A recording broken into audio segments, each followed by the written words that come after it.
ইতিহাস পড়ে দেখেন, আমি নিজে হিস্ট্রির ছাত্র, আপনি পড়ে দেখবেন, পুরো ঐতিহাসিক পটভূমি পড়ে দেখবেন, মানুষ এই ঊনবিংশ শতাব্দী আসার আগে এত অশ্লীল ছিল না।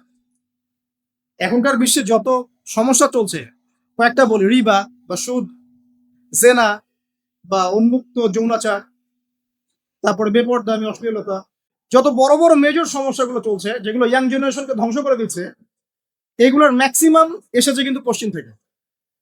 খেয়াল করে দেখবেন, এগুলো কিন্তু বাংলাদেশ থেকে আসে নাই, আসছে ভারত থেকে আসছে, পাকিস্তান থেকে আসছে, সাবকন্টিনেন্ট থেকে আসে নাই। এগুলো দেখবেন একটা নির্দিষ্ট জায়গা থেকে আসছে। তো এই কারণে আমাদের সতর্ক দৃষ্টি রাখতে হবে যে বস্তুবাদী উন্নয়ন সবকিছু নয়। হ্যাঁ, আমরা জিডিপি বাড়ালাম, ইন্ডাস্ট্রিজ গড়লাম, মঙ্গলে চলে গেলাম, চাঁদে গেলাম, ওকে ফাইন, এগুলোর কেউ বিরোধিতা করবে না।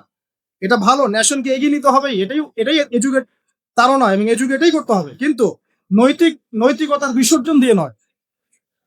নৈতিকতার বিসর্জন দিয়ে ধর্ম থেকে দূরে চলে এসে নাস্তিকতায় বিশ্বাসী হয়ে আল্লাহকে বাদ দিয়ে, রাসূলকে বাদ দিয়ে এই বস্তুবাদী উন্নয়ন আমাদের পরকালকে বাঁচাতে পারবে না তো।